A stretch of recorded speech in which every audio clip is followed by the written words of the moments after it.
نحمده ونصلي على رسوله الكريم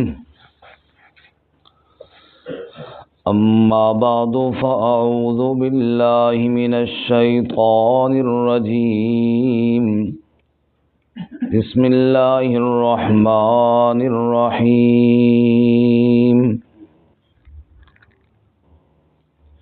ومن أهل الكتاب من إن تأمنه بقنطار يؤده إليك ومنهم من إن تأمنه بدينار لا يؤده إليك إلا ما دمت عليه قائما ذلك بأنهم قالوا ليس علينا في الأميين سبيل ويقولون على الله الكذب وهم يعلمون بلى من أوفى بعهده واتقى فإن الله يحب المتقين إن الذين يشترون بعهد الله وأيمانهم ثمنا قليلا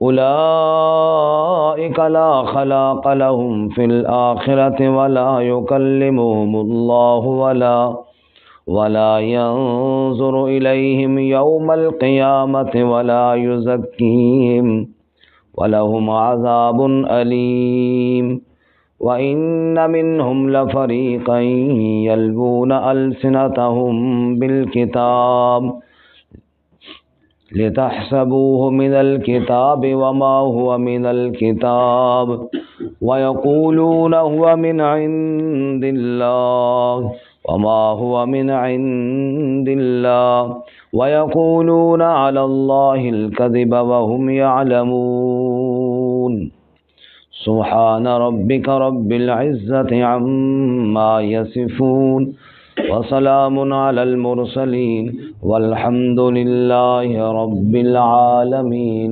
اللهم صل على سيدنا ومولانا محمد وعلى آل سيدنا ومولانا محمد وعلى آله وأصحابه أجمعين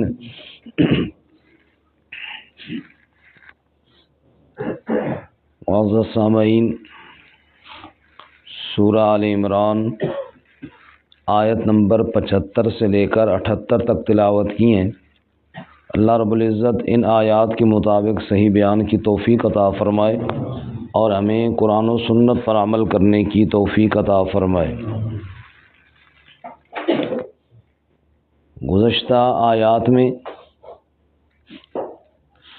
اہل کتاب خصوصاً یہود کی بددیانتی اور ان کی کچھ شرارتوں کا بیان تھا، ایسے ہی آج کے سبق میں بھی ہے۔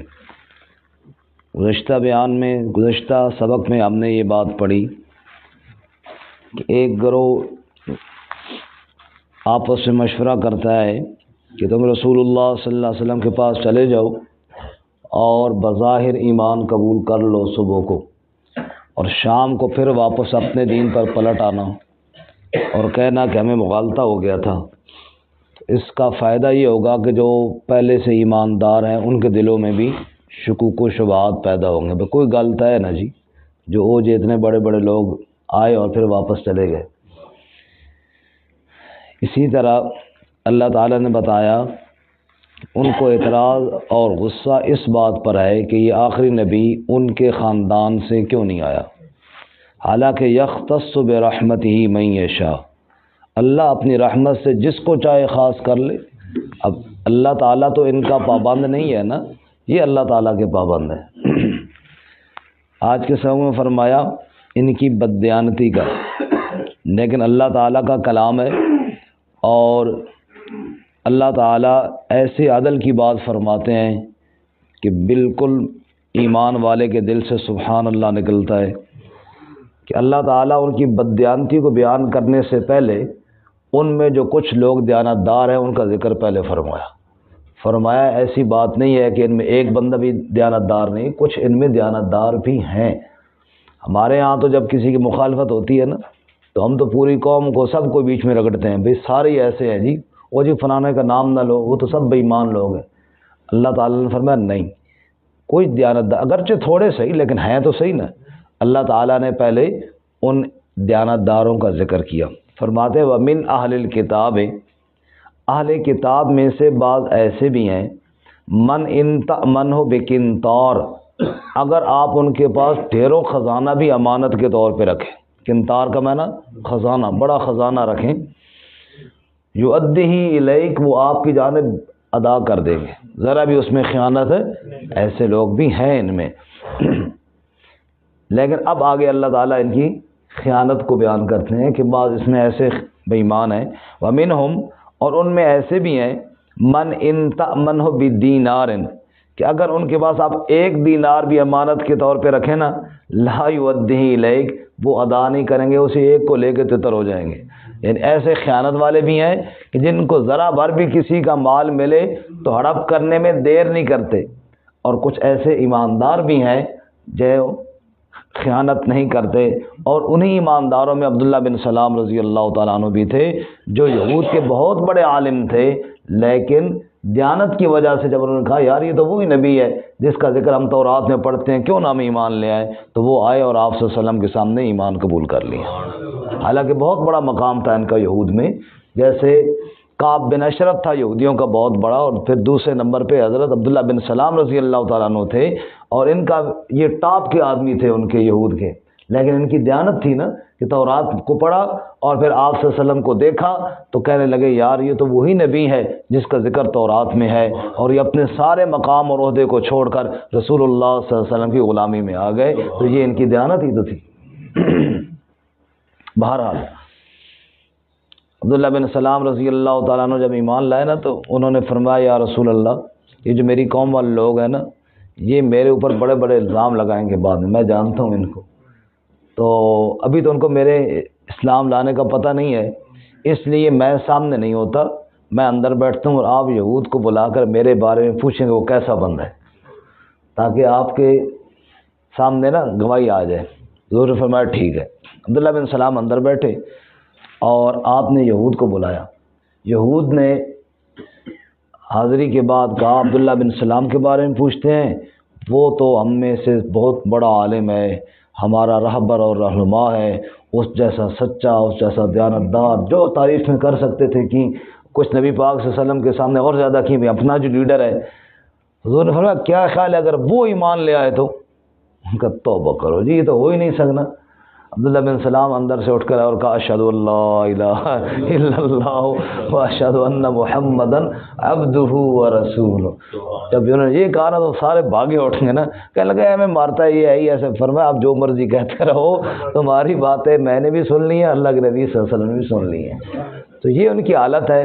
ایماندار ہوں تو ایسے اتنے بڑے ایماندار ہیں دیانتدار عبداللہ بن سلام جیسے، اور بے ایمان ہیں تو وہ بھی ماشاءاللہ کمی کوئی نہیں ہے، وہ بھی حد سے زیادہ بے ایمان ہیں۔ تو اللہ فرماتے ہیں 1 دینار بھی رکھو لا یؤدی الیک، ادا نہیں کریں گے، ہاں الا ما دمت علیہ قائما، جب تک تو اس کے سر پہ قائم رہے، سر پہ کھڑا رہے، بالکل اسے موقع نہ ملے تو الگ بات ہے، یعنی موقع مل گیا تو 1 دینار میں بھی ہیرا پھیری کرنے سے باز نہیں آتے، ایسے خیانت والے ہیں۔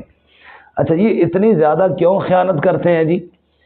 فرمایا اصل بات یہ ہے، یہ کہتے ہم ہیں نبیوں کی اولاد، تورات کے عالم، یہ جو عرب کے جاہل لوگ ہیں نا ان کا مال رگڑ لینے میں ہمیں کوئی مواخذہ نہیں ہے۔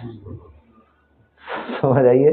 جیسے ہمارے یہاں بعض بڑے بڑے پیروں کے اولاد ہوتی ہے نا، بگڑ جاتے ہیں، چلو پیر تو شاید نیک ہوں، شریعت پہ چلنے والے ہوں، اللہ کے ولی ہوں، لیکن بعد میں اولاد تو ساری ضروری نہیں نا کہ سر نیک ولی کی اولاد بھی ساری نیک ہی ہو، یہ تو نہیں ہو سکتا۔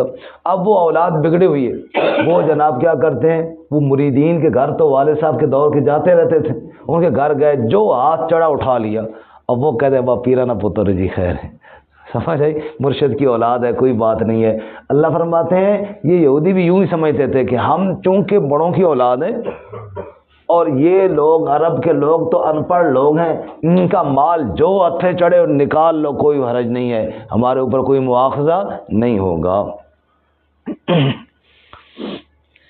فرمایا ذالک، یہ اس لیے بأنہم قالوا کہ بے شک وہ کہتے ہیں لیس علینا فی الامیین سبیل، ہمارے اوپر ان پڑھ لوگوں میں کوئی راستہ نہیں، یعنی کوئی پکڑ نہیں کہ ان پڑھوں کا مال لینے میں کوئی حرج نہیں، ان کا مال چھک رکھو، جو ہاتھ چڑھے لے لو۔ اور آج کل ہمارے یہاں بھی ایک بات مشہور ہے، شاید آپ نے سنی یا نہیں، کہ کوئی کسی کا مال لے لینا، کیوں لے لیا؟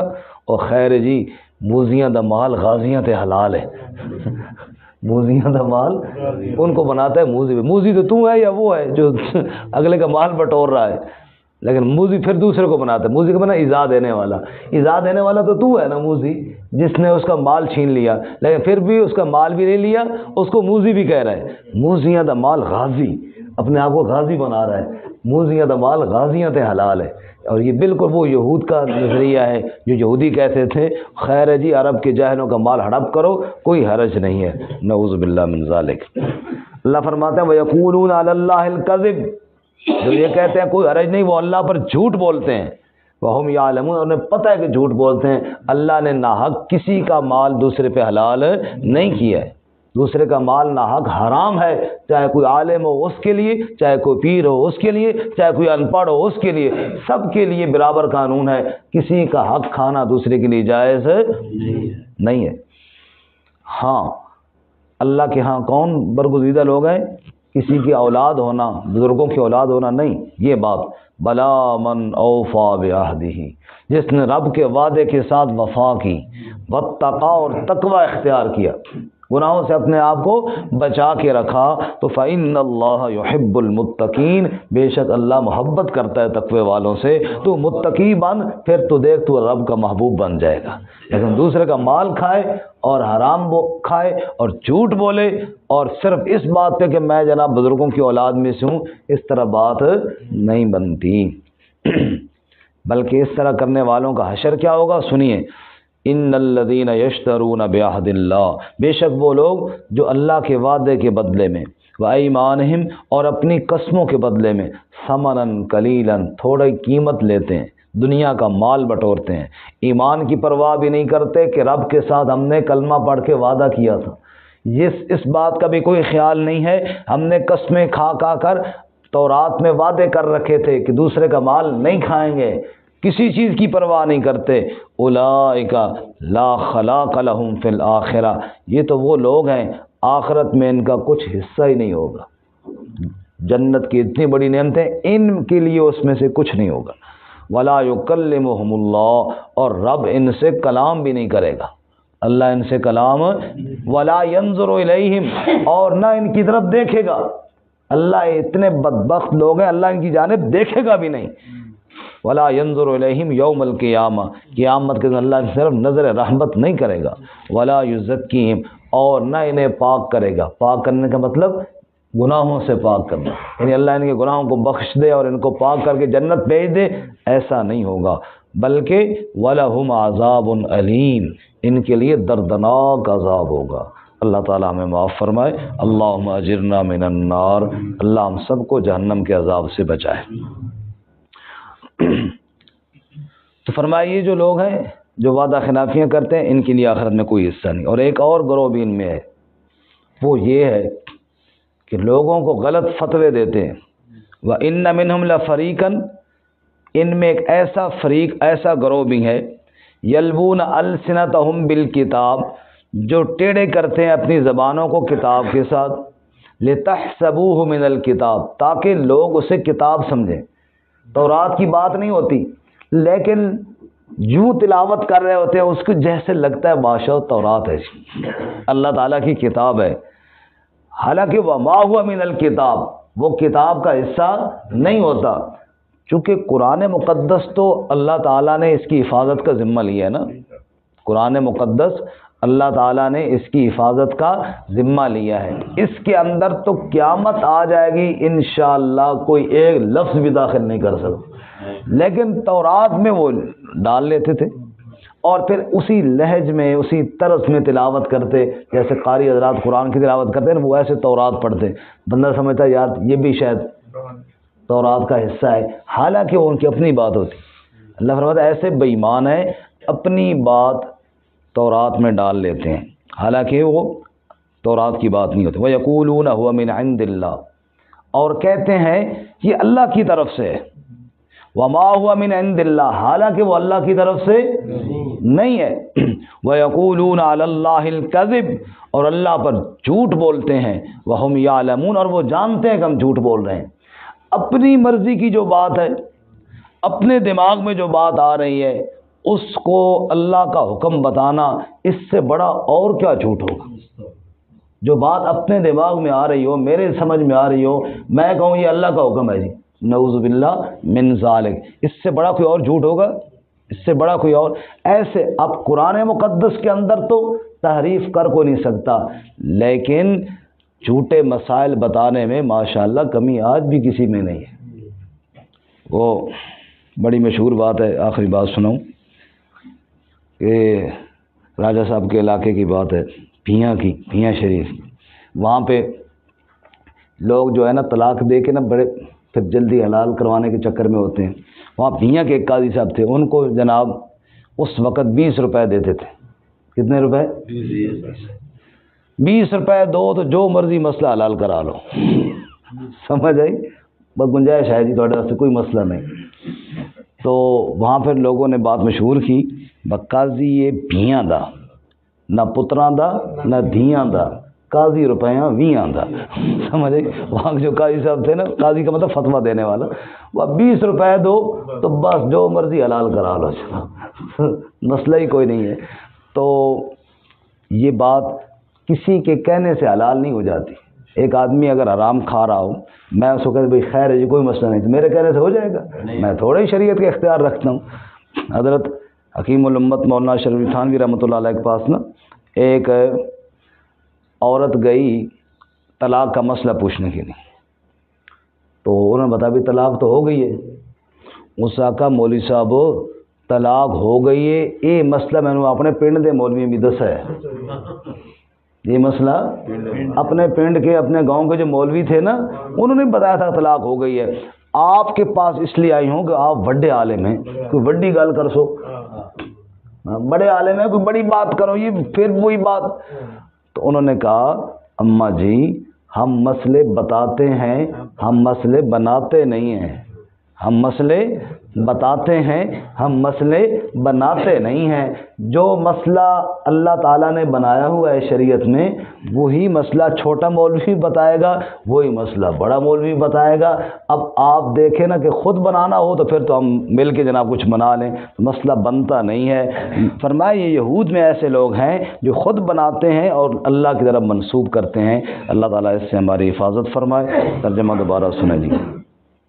وَمِنْ أَهْلِ الْكِتَابِ، اور اہل کتاب میں سے بعض ایسے بھی ہیں، من ان تأمنہ بقنطار، کہ اگر آپ ان کے پاس امانت رکھیں خزانہ، یؤدیہ الیک، ادا کر دیں گے آپ کی جانب۔ ومنہم، اور ان میں سے بعض ایسے بھی ہیں، من ان تأمنہ بدینار، اگر آپ ان کو 1 دینار بھی امانت کے طور پہ دیں، لا یؤدیہ الیک، نہ ادا کریں گے اس کو آپ کی جانب، الا ما دمت علیہ قائما، مگر جب تک آپ اس پر کھڑے رہیں۔ ذالک بانہم قالوا، یہ اس لیے کہ بے شک انہوں نے کہا، لیس علینا فی الامیین سبیل، ہمارے اوپر ان پڑھ لوگوں میں کوئی راہ نہیں، کوئی حرج نہیں۔ ویقولون علی اللہ الکذب، اور کہتے ہیں اللہ پر جھوٹ، وہم یعلمون، اور وہ جانتے ہیں۔ بلا من اوفی بعہدہ، جی ہاں جو بھی پورا کرے، وفا کرے رب کے وعدے کے ساتھ، واتقی، اور تقوی اختیار کرے، فإن اللہ یحب المتقین، بس بے شک اللہ تعالی محبت کرتا ہے پرہیزگاروں سے۔ ان الذین یشترون بعہد اللہ وایمانہم ثمنا قلیلا، بے شک وہ لوگ جو خریدتے ہیں اللہ کے وعدے اور اپنی قسموں کے بدلے میں تھوڑی قیمت، اولئک لا خلاق لہم فی الآخرہ، یہ وہ لوگ ہیں ان کے لیے آخرت میں کوئی حصہ نہ ہوگا. ولا یکلمہم اللہ، اور نہ ان سے اللہ کلام کرے گا. ولا ینظر الیہم یوم القیامہ، اور نہ دیکھے گا ان کی جانب قیامت کے دن. ولا یزکیہم، اور نہ ان کو پاک کرے گا. ولہم عذاب علیم، اور ان کے لیے دردناک عذاب ہے. وَإِنَّ مِنْهُمْ لَفَرِيقًا يَلْوُونَ أَلْسِنَتَهُمْ بِالْكِتَابِ، اور بے شک ان میں سے ایک گروہ ایسا بھی ہے جو ٹیڑھا کرتے اپنی زبانوں کو کتاب کے ساتھ. لِتَحْسَبُوهُ مِنَ الْكِتَابِ، تاکہ آپ اسے سمجھیں کہ وہ کتاب میں سے ہے. وَمَا هُوَ مِنَ الْكِتَابِ، حالانکہ وہ کتاب میں سے نہیں ہے. وَيَقُولُونَ هُوَ مِنْ عِنْدِ اللَّهِ، اور وہ کہتے ہیں کہ وہ اللہ کی طرف سے ہے. وَمَا هُوَ مِنْ عِنْدِ اللَّهِ، حالانکہ وہ اللہ کی طرف سے نہیں ہے. وَيَقُولُونَ عَلَى اللَّهِ الْكَذِبَ وَهُمْ يَعْلَمُونَ، اور وہ اللہ پر جھوٹ کہتے ہیں اور وہ جانتے بھی ہیں.